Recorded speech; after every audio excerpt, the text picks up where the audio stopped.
pertinho de você aí já hoje, já deu um sorriso para ela. Diga: que bom que você veio, meu irmão. Dá um sorriso para ela aí, fala: que bom que você veio, que bom que você está aqui. Como é bom, querido, estarmos em família, estarmos em comunhão. Glória a Deus. Depois que você fizer isso, pode tomar o seu lugar. Nós estamos em família, amém, irmãos? Nós estamos em família, e como é gostoso a comunhão dos irmãos. Eu estou feliz, porque o Senhor tem falado no nosso coração, querido. Que momento gostoso, que momento precioso de adoração. Quem tem sentido a presença de Deus hoje já aqui nesse lugar? Diga glória a Deus. Aleluia. Quem está aí ligado com o Senhor, tem certeza que já está sendo ministrado. Irmãos, hoje nós estamos encerrando a nossa série de mensagem com o tema Cartas à Igreja. Foram 7 domingos, hoje é o 7º domingo, falando sobre as cartas às igrejas do Apocalipse. Lá no livro do Apocalipse, a partir do capítulo 2, nós temos 7 cartas de Jesus às 7 igrejas que estavam na Ásia Menor, que hoje fica ali na região da Turquia. E para cada igreja o Senhor tem uma mensagem. Cada igreja o Senhor tem alguns pontos ali em que o Senhor faz alguns elogios, tem alguns pontos positivos e alguns pontos negativos. Nós falamos sobre a igreja de Éfeso, falamos sobre a igreja de Esmirna, a igreja de Pérgamo, Tiatira, a igreja de Sardes, Filadélfia, e hoje nós vamos falar sobre a 7ª carta à igreja de Laodiceia. Diga comigo, Laodiceia. Você pode anotar aí, carta à igreja de Laodiceia. Eu quero ler o texto com você, Apocalipse capítulo de número 3. Apocalipse capítulo de número 3.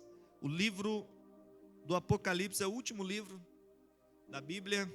Está lá no finalzinho, capítulo de número 3. Apocalipse significa revelação, ou seja, o livro da revelação.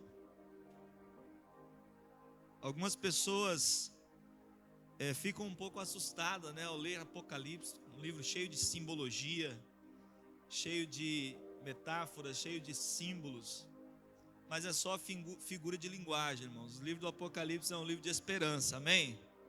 Eu tenho falado isso aqui sempre, Apocalipse é um livro de esperança. Por quê? Porque no final, o Cordeiro, ele triunfa. O Cordeiro, ele vem triunfante, como o leão da tribo de Judá. Apocalipse capítulo 3, versículo de número 14, carta à igreja de Laodiceia, diz assim a palavra do Senhor: ao anjo da igreja em Laodiceia escreve: estas são as palavras do Amém, a testemunha fiel e verdadeira, o soberano da criação de Deus. Conheço as suas obras, sei que você não é frio e nem quente. Melhor seria que você fosse frio ou quente. Assim, porque você é morno, não é frio e nem quente, estou a ponto de vomitá-lo da minha boca. Você diz: estou rico, adquiri riquezas e não preciso de nada. Não reconhece, porém, que és miserável, digno de compaixão, pobre, cego e que estás nu. Dou este conselho: compre de mim ouro refinado no fogo, e você se tornará rico. Compre roupas brancas e vista-se para cobrir a sua vergonhosa nudez. E compre colírio para ungir os teus olhos e poder enxergar. Repreendo e disciplino aqueles que amo. Por isso, seja diligente e arrependa-se. Eis que estou à porta e bato. Se alguém ouvir a minha voz e abrir a porta, entrarei e cearei com ele e ele comigo. Ao vencedor darei o direito de sentar-se comigo no meu trono, assim como eu também venci e sentei com meu Pai em seu trono. Aquele que tem ouvido, ouça o que o Espírito diz às igrejas. Um versículo muito conhecido é o versículo de número 20, que diz: eis que estou à Eis que estou à porta e bato, não é? Se alguém ouvir a minha voz e abrir a porta, entrarei e cearei com ele, e ele comigo. Feche os teus olhos por um instante. Pai, nós queremos te louvar por essa palavra, e queremos pedir direção e graça do teu Espírito Santo, e fale conosco, Pai, de uma forma que só o Senhor pode falar. Ministra, Senhor, nosso coração, não aquilo que nós queremos, mas aquilo que precisamos ouvir do Senhor nessa noite. Fale conosco mais uma vez, assim nós te pedimos em nome de Jesus. Quantos podem dizer amém? Eu tenho certeza que se você tem participado desta série desde o começo, você tem aprendido, nós temos aprendido juntos aqui muitas lições do que é importante numa igreja, do que Jesus espera de uma igreja, do que Jesus busca numa igreja e daquilo que Ele reprova numa igreja. E o intuito aqui dessas cartas é justamente esse, é para que nós possamos tirar lições que falem conosco, igreja contemporânea, igreja hoje. Porque nós temos falado aqui, querido, nesses 7 domingos, sobre alguns princípios. A palavra do Senhor é viva, ela é atual, e tudo aquilo que nós vemos aqui nessas cartas, nós podemos aplicar para o nosso contexto atual, podemos aplicar para a nossa vida hoje. Quem está me entendendo, diga amém. Eu quero falar um pouquinho sobre o contexto histórico da cidade de Laodiceia. Sempre nós fazemos trazemos esse contexto histórico, para que possamos entender a mensagem de Jesus àquela igreja. O tema dessa carta, o tema que eu coloquei aqui do sermão de hoje é Laodiceia, uma igreja sem paixão. Diga comigo assim: Laodiceia, uma igreja sem paixão.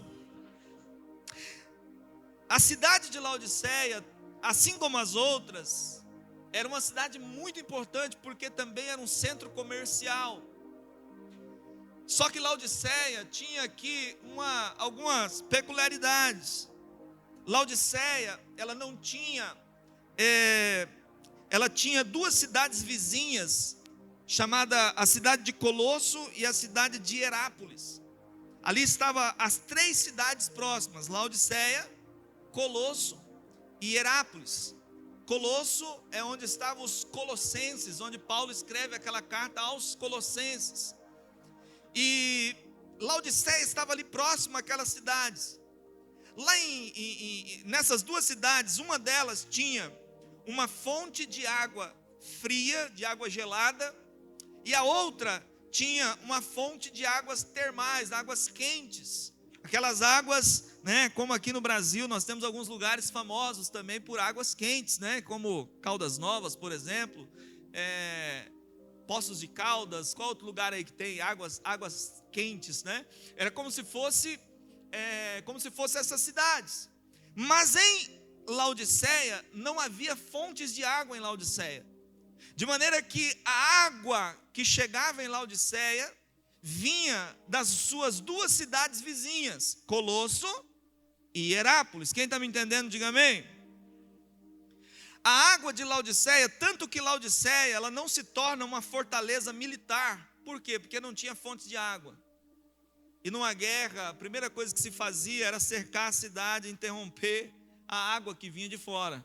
Então ela não se torna uma fortaleza militar, mas ela tinha um comércio muito bom, e era uma cidade muito rica, uma cidade muito próspera. Ali em Laodiceia, havia ali algumas coisas que faziam com que aquela cidade fosse uma cidade muito bem sucedida. Ela era uma cidade que havia ali nela uma escola de medicina oftalmológica que estava muito à frente do seu tempo. Havia ali uma escola de medicina, onde havia uma escola de medicina, naquela época já era à frente do seu tempo, e eles também desenvolveram métodos para cuidar dos olhos. Então ali naquela cidade, era uma cidade muito rica, muito afamada. Outra coisa importante naquela cidade eram as suas confecções. A cidade era muito forte em confecções. Eles conseguiam produzir ali um tipo de lã diferente, que era uma lã de primeira qualidade. e faziam tecidos muito bons ali. Ela também fica conhecida como uma cidade muito forte na questão das confecções.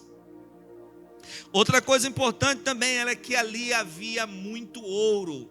Laodiceia era uma cidade em que havia muito ouro, e aquilo também era motivo da cidade se orgulhar, aquilo também era um motivo da cidade também ser muito próspera, por causa da quantidade de ouro que havia naquela cidade. Porém, Laodiceia não tinha fontes de água. Preste atenção nesse detalhe. Laodiceia não tinha fontes de água própria. A água vinha de Colosso e de Hierápolis.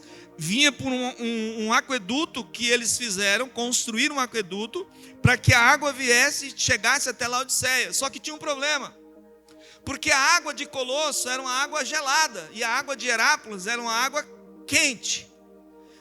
Porém, quando a água de Colosso chegava em Laodiceia, ela não chegava gelada, mas ela chegava morna. E a água que vinha de Hierápolis saía quente, mas quando chegava a Laodiceia, ela também não chegava quente, mas ela chegava morna. Olha que interessante como Jesus, ele usa contextos simples, contextos atuais, contextos da realidade da cidade e da igreja, para poder falar com a sua igreja. Quando Jesus fala com eles sobre mornidão, preste atenção nisso, quando Jesus fala sobre ser morno, eles sabiam muito bem, os laodicenses sabiam muito bem do que Jesus estava falando, porque eles sabiam o que era fazer uso de uma água morna. Quem já bebeu água morna aqui? Quem já bebeu água morna? O que acontece quando bebe água morna? Náusea, é ou não é? Experimenta beber água morna, nem fria, e não estou falando de água natural, tá? Não é água natural, é água morna, nem fria e nem quente, morna, dá náusea.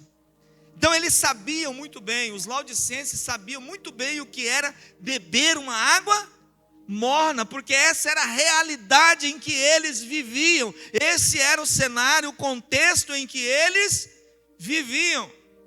E aí, Jesus está falando para eles assim: olha, vocês não são quentes e também não são frios. Quem dera se vocês fossem quentes ou se fossem frios, mas vocês são mornos. E por causa disso, estou a ponto de vomitá-los da minha boca. E aí depois o Senhor Jesus repreende, depois de repreender aquela igreja, Ele chama aquela igreja para um quê? Para um arrependimento. Porque com Deus é dessa forma. Deus, quando Ele nos exorta, quando Ele nos confronta, Ele sempre tem uma palavra para nós, após o confronto, uma palavra de arrependimento, dizendo assim: mas, se você se voltar para mim, se você se arrepender dos seus maus caminhos, se você se arrepender desse pecado, se você se arrepender desse mal, se você se arrepender dessa prática, se você se posicionar, se você vir até mim, Ele é um Deus, querido, de misericórdia. Irmãos, quando o castigo, a ira de Deus vem sobre alguém, ou sobre um povo, ou sobre uma nação, é porque se esgotaram todas as oportunidades de arrependimento que Deus deu. Porque Deus é longânimo, a Bíblia diz que Ele é longânimo. O que é longânimo? De longo ânimo, ou seja, Ele demora-se para irar-se. Ele é um Deus de misericórdia. Todavia, Ele também é o Deus que alerta, Ele é o Deus que fala, Ele é o Deus que sempre está nos alertando, Ele sempre está falando com a sua igreja, Ele sempre está falando com o seu povo, Ele sempre está exortando o seu povo. Eu fico preocupado às vezes, irmãos, quando a palavra do púlpito ela não exorta mais, porque todo o contexto da Bíblia, todo o contexto da palavra de Deus, nós vamos ver um Deus que por amor nos confronta, nos leva a um lugar de arrependimento, lugares de decisão. O Evangelho também faz isso conosco. O Evangelho é também um chamado a uma vida de renúncia. O Evangelho também é um chamado a uma vida de decisões e de posicionamento. Quem está entendendo o que eu estou dizendo? Eu falei alguns dias atrás sobre isso. O Evangelho não é um convite para uma vida legal. O Evangelho não é um convite para uma vida perfeita. O Evangelho não é um convite para uma vida maravilhosa. O Evangelho é um convite para o confronto. O Evangelho é um convite para pegar nossa cruz e seguir a Jesus. A questão é que Jesus disse assim, alguém certa feita disse para Jesus assim: ô mestre, o que nós vamos receber? Jesus diz assim: aquele que deixa, pai, mãe, sua família por amor de mim, deixa tudo por amor de mim, receberá nesse tempo e no porvir muitas vezes mais. Então a recompensa para aquele que segue o Evangelho e que toma as decisões necessárias é tanto para essa vida como para a vida eterna, para a vida vindoura. Mas voltando aqui ao contexto da carta à igreja de Laodiceia, preste bastante atenção nisso. Essa foi a igreja mais criticada por Jesus, das 7 igrejas, foi a igreja mais criticada por Jesus, foi a palavra mais forte, Jesus deixa para o final. Sabe, foi aquela palavra ali que foi a palavra mais chocante, mais impactante, foi para essa igreja.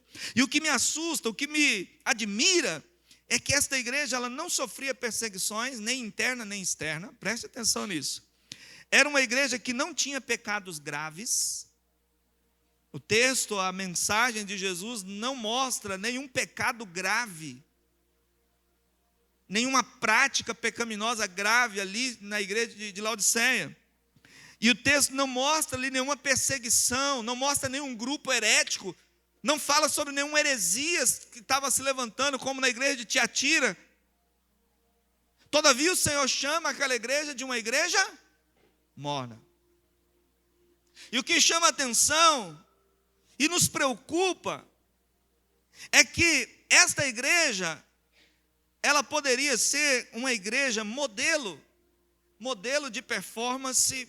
Era uma igreja que tudo indica que era uma igreja grande, uma igreja muito rica, muito próspera, como resultado da cidade. A cidade era muito rica, muito próspera. A igreja também era uma igreja muito rica, muito próspera financeiramente.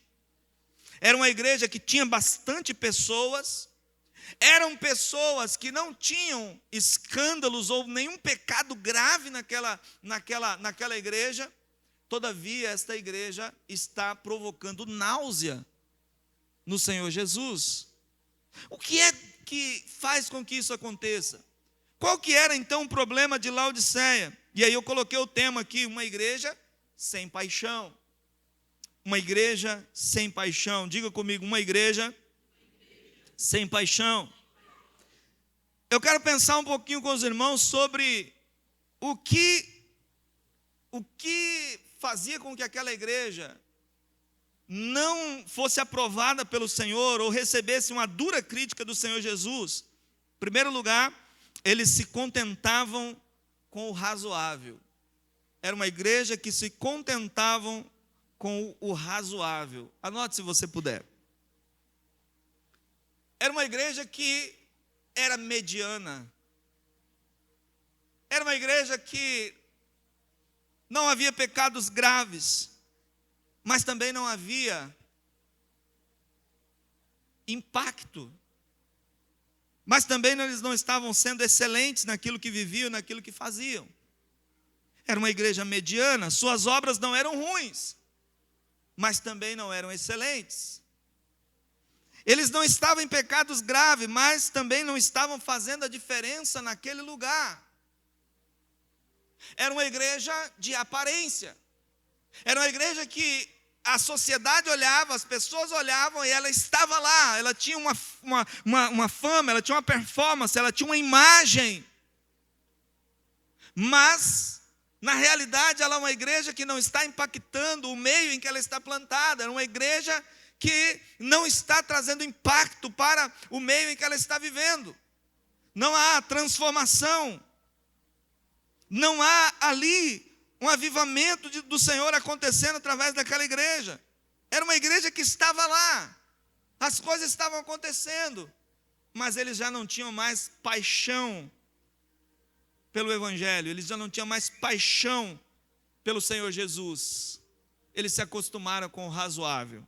Quem está entendendo, diga amém. Não havia heresias e nem pecados graves. Sabe, irmãos, há um grande perigo quando nós nos contentamos com o razoável. Há um grande perigo quando nós dizemos assim: eu sou uma pessoa, eu sou uma pessoa, eu não sou tão ruim. Eu não sou um adúltero. Eu não sou um ladrão. Eu não sou uma pessoa imoral. Mas eu também não estou vivendo o propósito que o Senhor estabeleceu para a minha vida. Quem está entendendo o que eu estou dizendo? Não, eu sou uma pessoa politicamente correta. Eu sou uma pessoa que não faço mal para ninguém, eu sou uma pessoa boa. Eu sou uma pessoa, eu não sou dos mais santos, mas também não sou dos mais ruins. Eu não sou dos mais santos, mas também não sou dos mais pecadores. E nós começamos a fazer a nossa própria balança. Quem está entendendo o que eu estou dizendo? E nós começamos a fazer o nosso próprio padrão de santidade. E nós começamos a fazer o nosso próprio padrão. E então nós nos contentamos com aquilo que nós achamos ser razoável. Eu vou uma vez na igreja, uma vez na semana na igreja. Vou uma vez a cada 15 dias na igreja. Cumpro as minhas responsabilidades. Sou um dizimista, sou ofertante, sou membro da igreja. E isso não quer dizer que eu esteja vivendo a vontade e o propósito de Deus para a minha vida, como igreja do Senhor Jesus. Quem está entendendo, diga amém. Queridos, é como aquela pessoa que diz: eu não sou um adúltero, eu não sou um ladrão, mas eu também não estou fazendo nada para que o reino de Deus avance. Eu não tenho paixão por aquilo que eu vivo, por aquilo que eu falo. Eu não tenho mais, a minha fé não é uma fé prática. A minha fé não traz impacto para ninguém, nem mesmo para a minha própria casa ou para a minha própria família.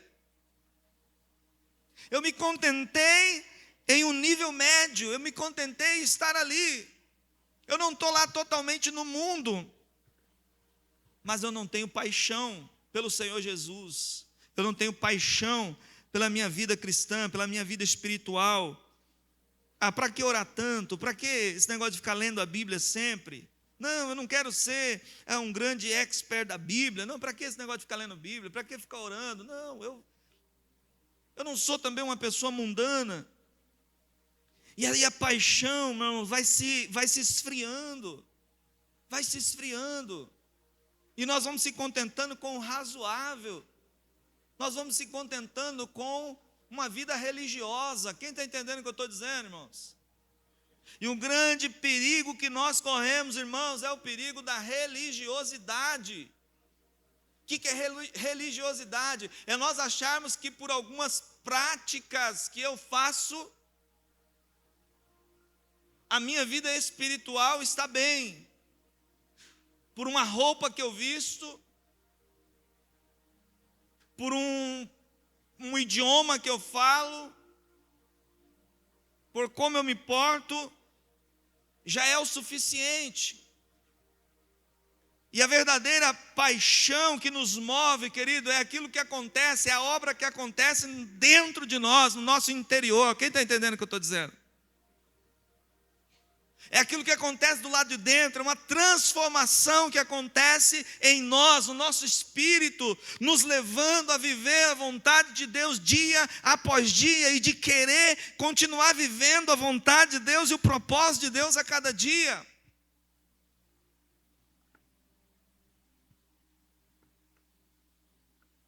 Existem aquelas pessoas que até gostam de Deus, até simpatizam com a fé, mas eles não querem viver uma vida, uma mudança radical de mente, de prática.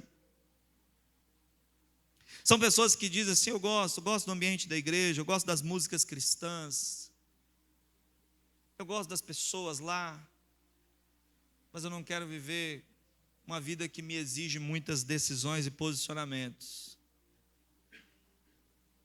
Quero servir a Jesus, mas eles querem continuar frequentando lugares que não agradam a Deus, praticando coisas que não agradam a Deus, desde que elas não estejam em nenhum pecado grave. Desde que elas não estejam em nenhum pecado escandaloso, nenhum pecado grave. E elas vão levando a vida no razoável. Outra coisa, querido, que era um grande problema nessa igreja, é que eles se tornaram uma igreja de aparência. Diga comigo, uma igreja de aparência. Eles tinham uma ótima performance, porém não tinham paixão. Tinha uma ótima performance, um ótimo culto, uma ótima estrutura. Nós corremos um grande risco quando nós aprendemos a fazer um bom culto. Eu tenho falado isso aqui outras vezes também, não é a primeira vez que você me vê falando isso. Nós também corremos um grave risco quando nós aprendemos a fazer um bom culto. Quando nós aprendemos a fazer belas canções, e nós corremos o risco de fazer tudo isso sem Deus, sem paixão, sem o Espírito Santo, sem o verdadeiro propósito, sem a verdadeira motivação. Quem está entendendo o que eu estou dizendo? É possível nós fazermos um belíssimo culto, tudo maravilhoso, uma performance exemplar. Você conhece, eu conheço igrejas que são assim também. Igrejas que você olha a performance e diz, uau, que igreja, que coisa, que estrutura, que performance, que culto. Mas que não há paixão pelo Senhor Jesus, não há paixão pelo verdadeiro evangelho, não há, uma verdadeira motivação por aquilo que realmente deveria nos mover. Não há palavra de confronto ao coração, não há palavra de transformação, não há arrependimento verdadeiro. Então nós temos que tomar muito cuidado, irmãos, e isso aqui que acontece com a igreja de Laodiceia é um alerta para nós como igreja, porque eu e você somos igreja, amém? Quem é igreja aqui, diga amém. Diga, eu sou igreja.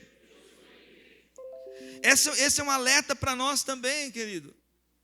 Nós podemos nos acostumar com o sagrado, nós podemos nos acostumar com a vida religiosa, nós podemos nos acostumar e virar uma rotina para nós. Nós podemos nos acostumar com a aparência. Essa igreja tinha performance, mas faltava fervor, faltava entusiasmo, faltava vida profunda com Deus. E o que nós precisamos, irmãos, não é a performance. Nós precisamos de vida profunda, de intimidade com Deus, é de vida de entrega ao Senhor Jesus, é vida devocional. O que nós precisamos é viver o evangelho da segunda-feira. O que é o evangelho da segunda-feira? Eu tenho falado sobre isso também. É o evangelho que não fica preso, é o culto que não fica preso dentro das quatro paredes, é o culto que não se encerra aqui às 9h, ou às 8h40, ou às 8h30, mas é aquele culto que começa aqui, mas ele dura durante a semana inteira. Porque a minha vida lá fora também é um culto ao Senhor. Quem está entendendo o que eu estou dizendo? A minha vida em casa é um culto, a minha vida em família é um culto, a minha vida no trabalho é um culto ao Senhor, tudo que eu faço é um culto ao Senhor também. E quando nós nos reunimos, então também nós estamos cultuando, como hoje aqui, amém? Queridos, nós precisamos de fervor espiritual. Nós não podemos se contentar apenas com a aparência ou com uma vida razoável. Nós precisamos buscar algo mais profundo em Deus. Nós precisamos mergulhar em águas mais profundas com Deus. Nós não podemos nos contentar, querido, apenas com o razoável, com a aparência. Nós não podemos apenas parecer discípulos de Jesus, nós não podemos parecer cristãos, nós precisamos ser cristãos. O que nós precisamos não é ter a aparência de filhos de Deus, nós temos que ser filhos de Deus. E os filhos de Deus são aqueles que andam na luz.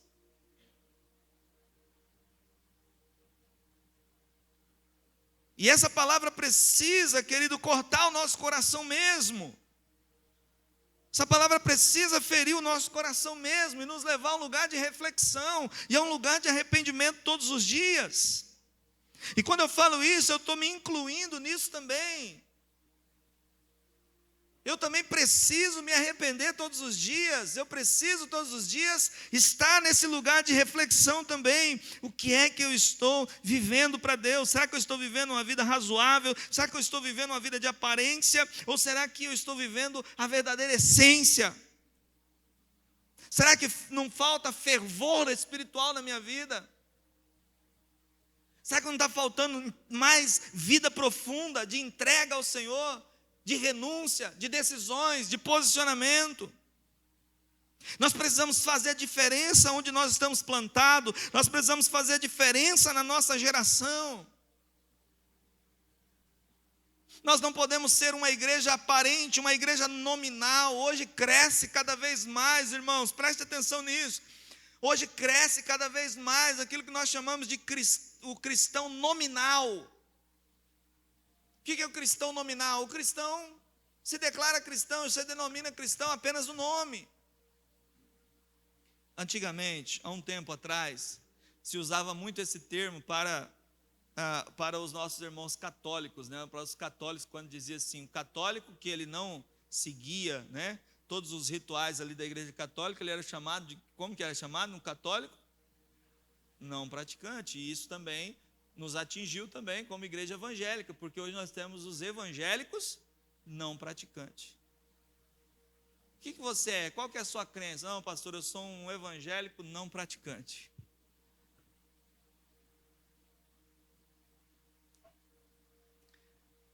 São as pessoas que simpatizam com Jesus, que gostam. São aquelas pessoas que olham, que gostam da música, que gostam do ambiente da igreja, que gostam de muitas coisas, se sente bem, mas ele não quer uma vida profunda com Deus, ele não quer uma vida de renúncia e de propósito com Deus, ele não quer viver na totalidade daquilo que o Senhor tem para a sua vida, mas ele está sempre com a reserva no seu coração. O cristão não praticante. Então nós precisamos tomar muito cuidado com isso. Nós não podemos ser uma igreja que aparenta ter a presença de Deus, nós precisamos ter a presença de Deus. Quem está entendendo, irmãos? Nós precisamos ter a presença de Deus, não precisamos aparência de ter a presença, precisamos ter a presença de Deus em nosso meio. E onde a presença de Deus está, há quebrantamento, há arrependimento, há entrega, há mudança, sabe? Há quebrantamento nos corações, há reflexão, há autoanálise, autoexame. Onde a presença de Deus está, as coisas não são bagunçadas. As coisas não são bagunçadas, há temor. Quem está entendendo, diga amém. Nós precisamos de uma mudança na nossa geração, irmãos. Senão eu não sei o que vai acontecer conosco daqui mais alguns anos. Porque quando nós falamos assim, há algum tempo atrás, preste atenção nisso. Algum tempo atrás, alguns anos atrás, até uns 15 anos atrás, 10 anos atrás, quando se falava assim, olha, o número de cristãos, de evangélicos no Brasil está crescendo, a gente ficava feliz, a gente vibrava, né? Glória a Deus, olha, daqui a alguns anos nós vamos ser mais de 50% da população, a gente falava glória a Deus. Hoje eu não sei se a gente fica feliz mais. Hoje eu não sei se é para ficar feliz. Não que eu não queira, irmãos, preste atenção nisso, não me entenda mal, não que eu não queira, eu queria que fosse tudo. O problema é, quanto mais nós vemos o evangelho nominal crescendo, nós não estamos vendo o impacto que isso deveria gerar. Nós vemos a violência crescer, a corrupção crescer cada vez mais, a mentira crescer cada vez mais, o engano, nós estamos vendo isso. Por quê? Porque nós estamos vendo muitas pessoas cristãs nominal. São igrejas aparentes, são pessoas aparentes, parece, mas não é. Quem está entendendo o que eu estou dizendo? E não basta parecer, nós precisamos ser. Irmãos, deixa eu fazer uma pergunta para você. Algumas pessoas falam assim, pastor, olha, isso aqui e tal, isso aqui pode, isso aqui não pode, isso aqui pode, isso aqui não pode. Eu já falei isso aqui outras vezes, né? Sobre o pode e não pode, irmãos. Irmão, nós somos livres. Nós somos livres. Somos livres para fazer o que nós entendemos e o que a palavra de Deus nos orienta. Nossa única regra de fé é a palavra, é a Bíblia. Para o batista, se você conhece a confissão de fé batista, você vai ver que a igreja batista, a única regra de fé e prática é a Bíblia, é a palavra de Deus. Nós cremos na liberdade de pensamento, no livre pensamento. Só que nós temos algo muito importante que se chama bom senso. Bom senso. Nós cremos naquela palavra que Paulo diz assim, tudo me é lícito, mas nem tudo me convém. Pastor, eu posso ir em tal lugar, eu posso fazer tal coisa? Eu não sei. A pergunta que eu posso fazer para você seria essa: você levaria Jesus nesse lugar se ele estivesse aqui hoje? Jesus poderia ir com você?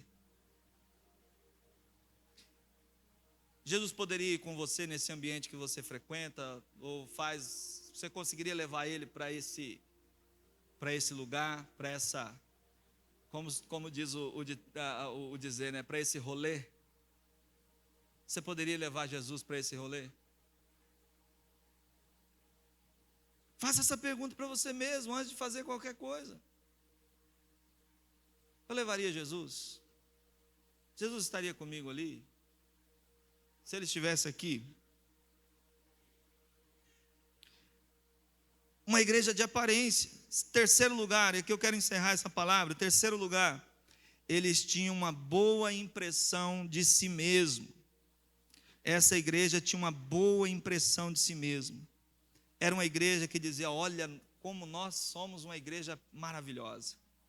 Que igreja boa é a nossa, que igreja perfeita é a nossa. Que igreja maravilhosa, ninguém é como nós. Eles tinham um orgulho, essa igreja tinha um orgulho. Porque era uma igreja que era rica, abastada, era uma igreja próspera, uma igreja grande, não tinha grandes problemas. E o que eu acho maravilhoso é que Jesus fala para eles assim, ó, deixa eu ver qual que é o versículo aqui, presta atenção, irmãos. Ele diz assim, ó,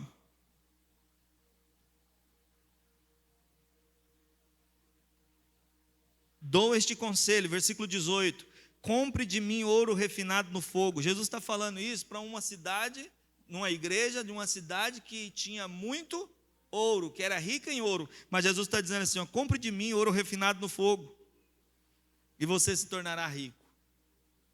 Aí Jesus continua dizendo assim, ó, compre roupas brancas. Jesus está falando isso para uma cidade, uma igreja numa cidade que era referência em vestuário. Jesus está dizendo assim, ó, comprem roupas de mim, roupas brancas, e vista-se.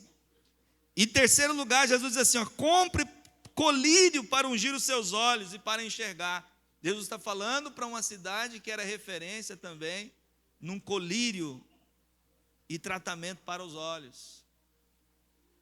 Aquilo que era o orgulho daquela igreja, aquilo que ele se orgulhava, aquilo que a cidade se orgulhava, era aquilo que Jesus está dizendo, é o que vocês precisam, é o que vocês estão precisando. Queridos, Jesus chama essa igreja para um arrependimento. Jesus mostra primeiro para eles que não estava tudo bem, que eles precisavam, querido, de profundidade espiritual, eles precisavam de fervor espiritual. E no final ele diz assim, estou à porta e bato. Jesus estava do lado de fora dessa igreja. Ele está dizendo, eis que estou à porta e bato, se alguém abrir eu vou entrar. Ou seja, Jesus está do lado de fora da igreja. Uma igreja que tem um excelente culto, uma excelente performance, uma excelente aparência, e deixaram Jesus do lado de fora. Eu não estou dizendo, irmãos, que performance, aparência é ruim. Não. Isso é muito bom, desde que nós tenhamos a presença dele. Desde que Jesus esteja presente. Quem está entendendo? Desde que o principal seja a presença dele. A presença real de Jesus na nossa vida. Amém, irmãos? A presença real de Jesus. Jesus faz um convite àquela igreja e diz assim: estou à porta e bato, e se alguém abrir, eu vou entrar.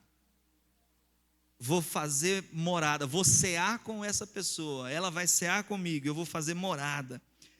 Sabe o que isso mostra? O desejo de Jesus por ter comunhão com aquela igreja. Isso mostra que Jesus deseja ter comunhão conosco. Jesus deseja uma vida de comunhão conosco. Uma vida de comunhão. Ele quer estar do lado de dentro. Ele quer estar na nossa casa. Ele quer fazer parte da nossa vida diária. Ele não quer ser adorado apenas uma vez na semana, mas Ele quer fazer presente todos os dias da nossa vida. Ele quer cear conosco. Sabe o que é cear? É comer, é sentar à mesa e comer conosco. Jesus quer fazer parte do seu dia a dia. Jesus quer fazer parte da sua vida diária, da sua rotina diária. Ah, meu irmão, esse é o chamado de Jesus. E nós podemos aprender com essa igreja. Nós podemos aprender essas lições importantes. Não se contentar com o razoável, mas buscar a profundidade, buscar a excelência, ir mais profundo com Deus. Segundo lugar, não se contentar com a aparência, mas se preocupar com a essência. Terceiro lugar, não ter uma impressão de nós mesmos, aquela impressão boa, mas sempre falar com Deus: Senhor, avalia o meu coração, olha para dentro de mim. O salmista dizia assim: Senhor, sonda o meu coração, esquadrinha o meu coração, sonda-me, vê se há em mim algum caminho mau e guia-me pela vereda da justiça. Senhor, sonda o meu coração. Eu quero convidar você nessa noite para ficar de pé e eu quero orar com você. Eu quero orar com você nessa noite, querido, que entende a importância dessa palavra, quanto ela é atual, quanto ela é importante para a nossa vida hoje. Como é que eu tenho vivido com Jesus? Como é que eu tenho vivido com Deus? Como é que eu tenho? Será que eu tenho me contentado ali só no médio, no razoável? Eu não vou lá, eu não estou lá no mundão, eu não estou lá, eu não sou um adúltero, eu não traio minha esposa, eu não traio meu esposo, mas às vezes eu estou ali morno. Eu não me envolvo em nada da igreja, eu não estou envolvido no corpo de Cristo.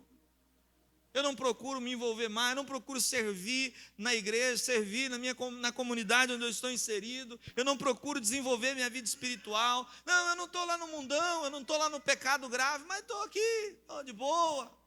Não, porque eu gosto só de ir no culto, eu gosto de só ir ali. Não. Cuidado com o razoável. Cuidado com o mediano. Cuidado, porque Jesus disse que estava a ponto de vomitar essa igreja da sua boca por causa do razoável.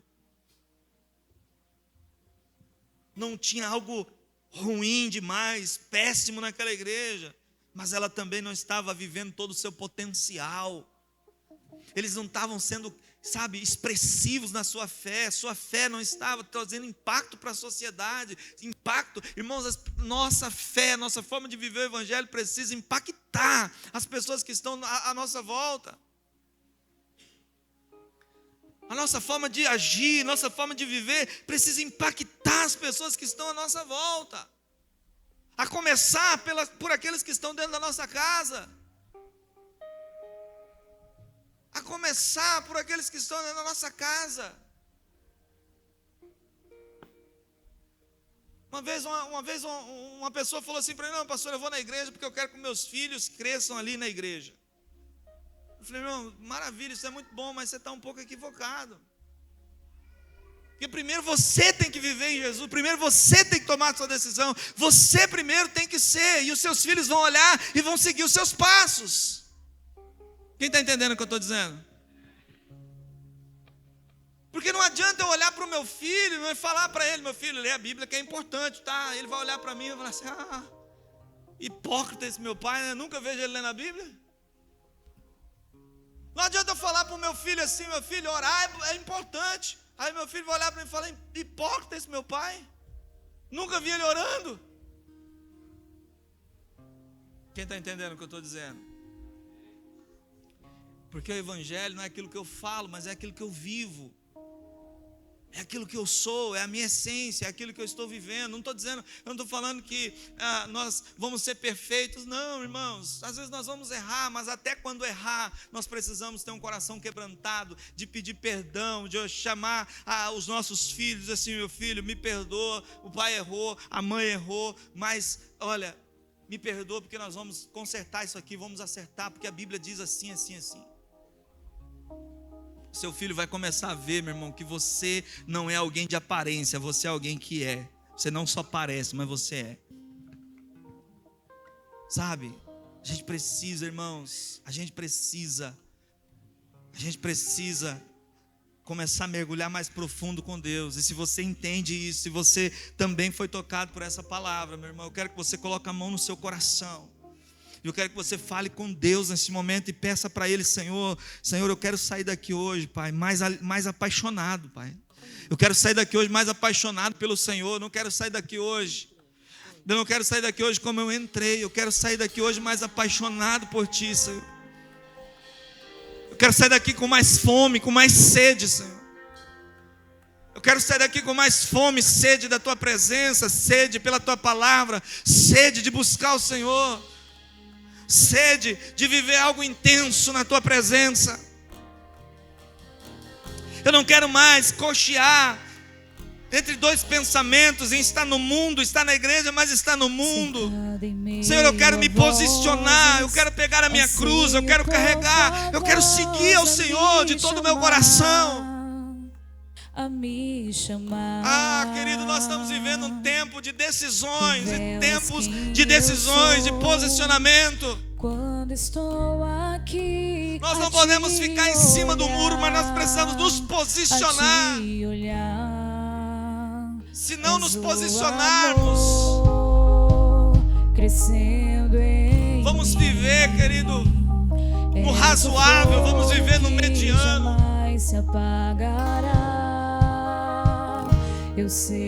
Fale com Deus, coloca a mão no teu coração e ore e peça: Senhor, quebranta meu coração, Pai. Enche meu coração da Tua presença, quebranta ele. Senhor, dai-me sede, dai-me fome, Senhor. Eu quero ir mais profundo na Tua presença. Eu quero ir mais profundo. Acende a chama no meu coração. Eu quero estar mais envolvido naquilo que o Senhor está fazendo. Eu quero estar envolvido naquilo que o Senhor tem feito nessa geração. Eu não quero passar despercebido nessa geração. Eu não quero passar despercebido nesse tempo. Eu quero ser, Senhor, um instrumento do Senhor para esse tempo, para essa geração.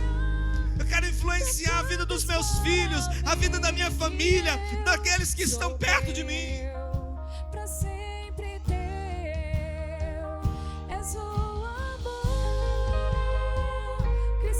Acende a chama, Senhor.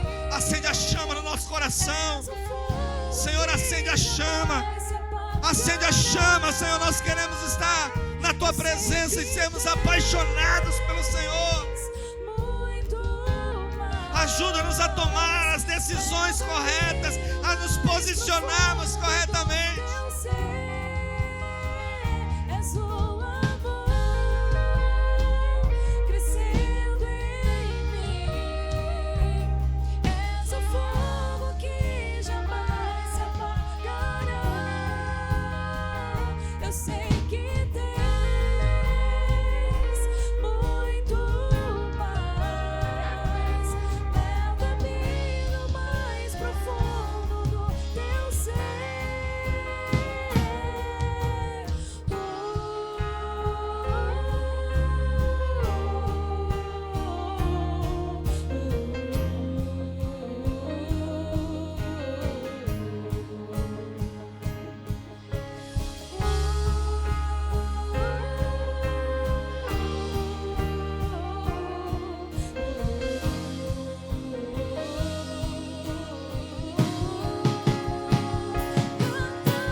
santidade. Nós também, Senhor, tomamos posse disso. Nós queremos ser santos como o Senhor é santo.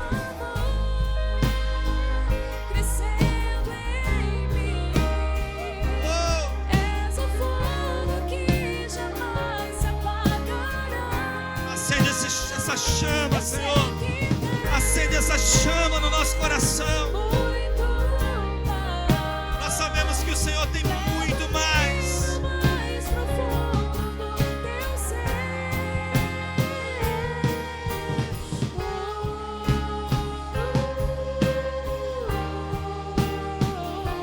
Aviva-nos, Senhor. Aviva-nos. Desperta em nós, Senhor, esse amor. Desperta em nós essa paixão. Desperta em nós, Senhor, essa devoção. Desperta em nós essa entrega, essa renúncia. Em nome de Jesus. Espírito Santo, trabalha em nós, Espírito Santo. Faz aquilo que só o Senhor pode fazer, Pai. Esquadrinha o nosso coração, sonda no Senhor, sonda o nosso coração. Vê se há em mim, Senhor, algum caminho mau, vê se há em nós algum caminho mau, mas guia-nos pela vereda da Tua justiça, Senhor. Esse é o desejo do nosso coração, e nós oramos a Ti nessa noite, Pai. Em o nome do Senhor Jesus. Em nome do Senhor Jesus.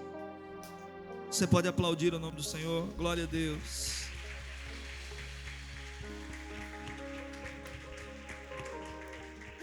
Glória a Deus. Pode sentar um instante, meus irmãos. Eu quero, antes de nós encerrarmos, eu preciso fazer duas coisas aqui. Tem dois avisos para dar para os irmãos. Primeiro, eu queria chamar a Lu. Cadê a Lu? Está ali. A Lu e os irmãos que compõem o projeto, nosso projeto de ação social. Deixa eu ver se eu lembro aqui o nome de todos. O Júnior, o Anderson, a irmã Dilma, a irmã Edna não está, né? A Tati acho que também não está, né? A irmã Dilma. Tem mais alguém aí, irmãos, que faz parte do projeto de ação social? Se estiver esquecendo de alguém, pode vir também. Nosso projeto de ação social, a Lu vai falar um pouquinho também, mas eu quero também, falar algumas palavras aqui sobre o projeto de ação social. Há 2 anos atrás foi criado esse projeto, pela Jéssica, o Roberto e a Thalita, Eles desenvolveram assim, um trabalho excelente. A Lu vai falar um pouquinho também, mas começo do ano, devido a outros compromissos, eles tiveram que se ausentar desse projeto. O Roberto assumiu o Ministério de Louvor, a Jéssica também voltou para o Ministério de Louvor, e eles acharam por bem, não acumular muitas funções, E eles entregaram o projeto de ação social com saldo positivo, um trabalho excelente que eles fizeram durante 2 anos, A Lu vai poder falar um pouquinho mais sobre isso, mas eu queria parabenizar também a Jéssica, a Jéssica Gemelli, o Roberto e a Thalita. O Roberto e a Thalita não estão, mas vou parabenizar a Jéssica em nome deles também, tá? E aí nós damos sequência. Convidei a Lu, para assumir a liderança desse projeto. A Lu, por livre e espontânea pressão, por livre e espontânea vontade, ela aceitou, E ela vai estar falando um pouquinho também sobre o projeto.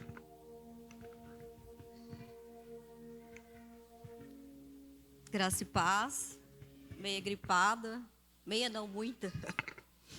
Então, esse projeto, ele já existia há 2 anos atrás, conforme o pastor falou sobre essa liderança do Roberto, da Jéssica, e a Thalita, um projeto lindo. E esse ano de 2024, nós vamos seguir essa liderança, continuar. Como funcionará? Da mesma forma que era antes, todo domingo, o primeiro domingo de cada mês, no culto de Santa Ceia, nós estará recebendo as doações de cesta básica, de roupas e calçados. Pode chegar quem trazer, né, de deixar ali na frente, né? E além dessas doações também, nós estará recebendo também doações de dinheiro, né?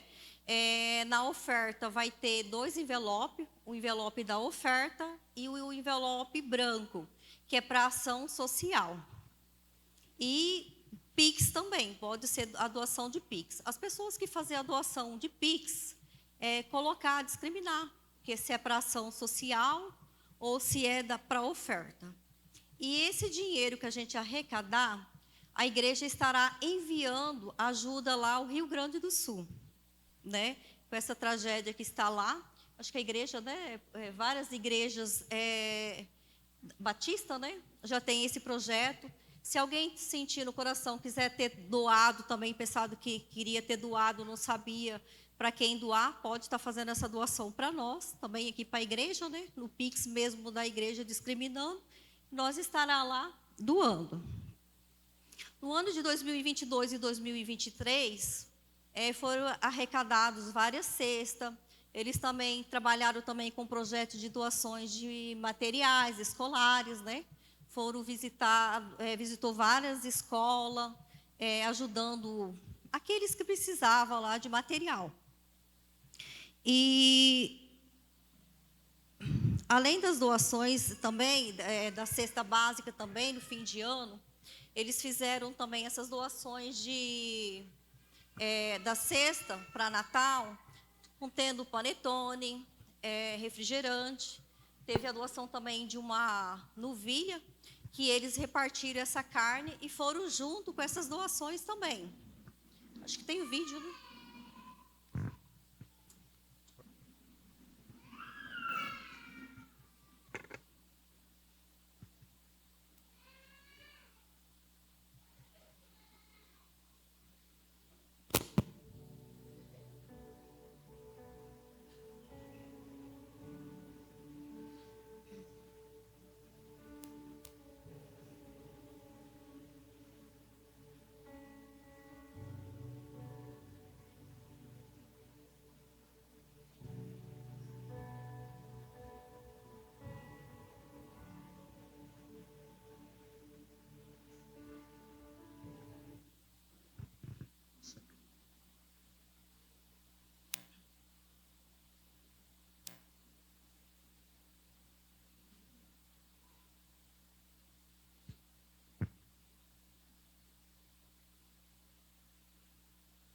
E se alguém também souber de pessoas da cidade, pessoas carentes, precisando, passando dificuldade também, procura nós, que nós estará também fazendo uma visita para essas pessoas também, e a gente vai fazer uma relação dessas famílias ali, para a gente, conforme as doações que a gente recebendo, e a gente fazendo para poder fazer essa entrega dessa cesta. Amém? Amém, meus irmãos. Isso aí esse vídeo foi das ações que foram feitas até o ano passado, né? Na gestão passada, como a Lu falou, no final do ano foram mais de quase 100 cestas, não foi? Quase 100 cestas de Natal, com panetone, com refrigerante, com caixa de bombom e 1 quilo de carne também, né? Nós recebemos aí a doação dessa novilha, foi repartida e distribuída também. Então, nós temos avançado nesse projeto, é um projeto muito importante, nós não queremos parar, vamos continuar, tá? E teve uma mudança no nome, só na questão do nome do projeto, Alimentando Vidas, né? Alimentando Vidas. Antes era Dê uma Chance, agora o projeto é Alimentando Vidas. Como a Lu falou, a nossa convenção nacional, ela tem um fundo que chama Fundo Solidário, que ele é próprio para esse tipo de tragédia que tem acontecido, por exemplo, no Rio Grande do Sul. Então, sempre nessas tragédias que já aconteceu no Brasil, a Igreja Batista Nacional estava lá ajudando, ofertando, abençoando pessoas, cuidando de pessoas. Então, nós queremos fazer isso, ajudar através da convenção. porque a gente sabe que realmente é um trabalho sério, que a gente sabe que vai chegar lá a nossa oferta.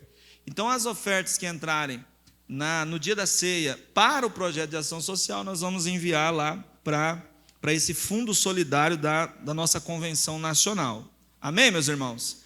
Vamos orar por esses irmãos que estarão, né, seguindo aí nesse ano com o projeto Alimentando Vidas, porque a gente sabe, não é um projeto fácil, né? Não é fácil. Então vamos orar para que o Senhor esteja dando graça, sabedoria, abençoando eles cada dia mais, e que esse projeto aí venha alcançar muitas pessoas, continuar alcançando, como já tem alcançado. Sem contar também, irmãos, que eu até esqueci de falar, mas foram muitas pessoas ajudadas também com medicamentos, né, Jéssica? Medicamentos, consultas, exames, tratamento, material escolar. Não é só cesta básica, não, irmãos. Sabe, a gente procura ajudar conforme a necessidade das pessoas. Então, é um projeto que carece da oração dos irmãos. Vamos orar por eles? Estenda as suas mãos para cá. Senhor, no nome de Jesus, nós queremos, Pai, agradecer ao Senhor por esse projeto, pela vida, Senhor, do Roberto, da Thalita e da Jéssica, que trabalharam até aqui. Nós entendemos, Pai, que hoje nós só podemos continuar porque eles começaram lá atrás. E nós queremos também, Pai, orar por essa nova equipe que está, Senhor, trabalhando nesse projeto, que o Senhor direcione, dê graça, sabedoria para eles, abençoe eles cada dia mais, Senhor. Prospera, Senhor, o trabalho das mãos deles. Assim nós oramos e abençoamos eles, Senhor, em nome de Jesus. Amém? Você pode aplaudir a Jesus pela vida desses irmãos abençoados? Obrigado, irmãos. Qualquer dúvida, pode se sentar, irmãos. Qualquer dúvida, procure um deles. A Lu está na liderança desse projeto. Procure eles aí para auxiliar. Pastor, eu quero fazer parte, eu quero ajudar a distribuir, eu quero fazer alguma coisa nesse projeto aí. Procure eles aí, vão ser muito bem-vindos em nome de Jesus. Agora eu quero chamar aqui, irmãos, todos os irmãos que trabalharam nesse último encontro com Deus, final de semana passada. Queria que viesse aqui à frente todos os irmãos que trabalharam no encontro com Deus na semana passada. Vou chamar vocês aqui à frente, todos que trabalharam no encontro com Deus. Sei que não está todos aqui, né? Eu sei que não estão todos aqui, mas você que está aqui, nós temos hoje aí uma surpresa aí para vocês. Eu queria chamar a Nanda aqui agora.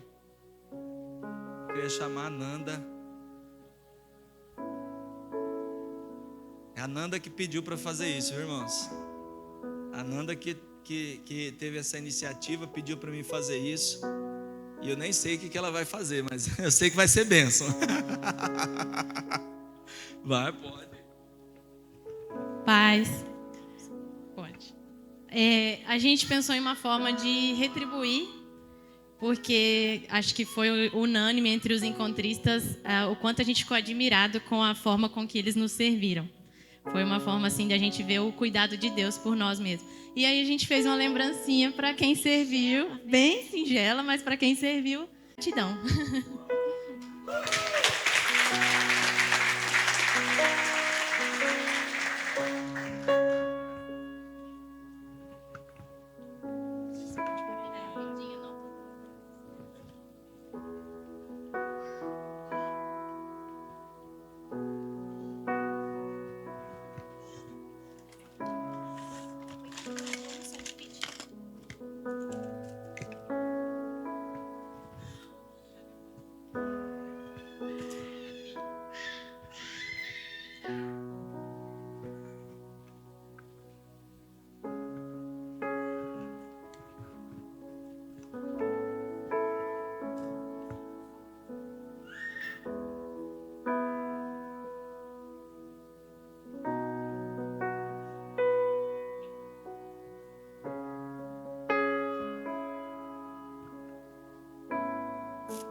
Glória a Deus. Eu também quero um também, gente. Eu também quero, vamos ver. Olha, que maravilha.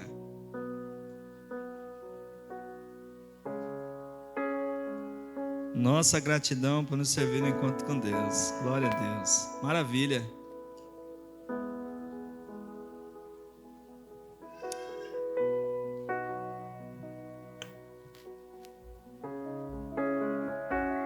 O Weber pegou, né?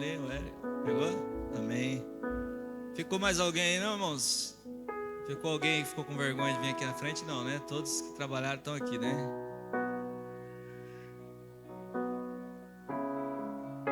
Vamos agradecer a Deus por essa equipe maravilhosa, irmãos. Que equipe maravilhosa. E eu tenho certeza que muitos irmãos não puderam estar aqui hoje também, trabalharam. Outros que não puderam estar servindo nesse encontro, mas gostariam de ter servido. Amém? Eu quero orar também por essa equipe e agradecer aqui em nome de toda a equipe, viu? A Nanda, Camila, a Raquel, pela iniciativa, por esse ato de gratidão. Quero louvar a Deus aí pela vida de vocês. Vamos orar, querido, por essa equipe? Vamos orar, Pai, em nome de Jesus. Quero te louvar, Senhor, por essa equipe maravilhosa que o Senhor tem levantado, esse exército que o Senhor tem levantado nesse lugar, Pai. Nós te louvamos, ó Pai, pela vida de cada uma dessas pessoas que tem servido com amor, com zelo, a Tua obra, Pai. E que o Senhor continue levantando, Pai, mais pessoas para somar nesse exército. Que o Senhor esteja levantando mais pessoas para servir, Pai, com o desejo de servir, acendendo esta chama no nosso coração cada dia mais. Assim nós oramos, te agradecemos por tudo, Pai. Te agradecemos em nome de Jesus. Amém? Vamos aplaudir o Senhor Jesus. Depois você agradeça aí elas em nome de Jesus. Irmãos, nós estamos terminando. Se os irmãos quiserem retornar para o lugar dos irmãos, já estou terminando. Só vou lembrar os irmãos que amanhã tem escola bíblica. Às 19 horas, escola bíblica amanhã. Venha fazer parte conosco. E quinta-feira tem célula nas casas. Vai participar de uma célula. Amém? Participe de uma célula, não fique em casa não. Vai ser bênção demais sua participação. Estende as suas mãos assim. Eu não estou esquecendo de nada não, né, irmãos? Não estou esquecendo não, né? Eu tinha que fazer duas coisas, né? Era chamar a Lu, chamei a Nanda também. Não estou esquecendo, acho que não. Estende as suas mãos assim, ó. Que a graça do nosso Senhor Jesus Cristo, o amor de Deus, a comunhão, a consolação do Espírito Santo seja com a tua vida hoje e sempre. Quem recebe, diga amém bem forte. Dá um aplauso ao Senhor Jesus. Deus abençoe sua semana. Não sai sem cumprimentar o seu irmão, viu? Deus abençoe, em nome de Jesus.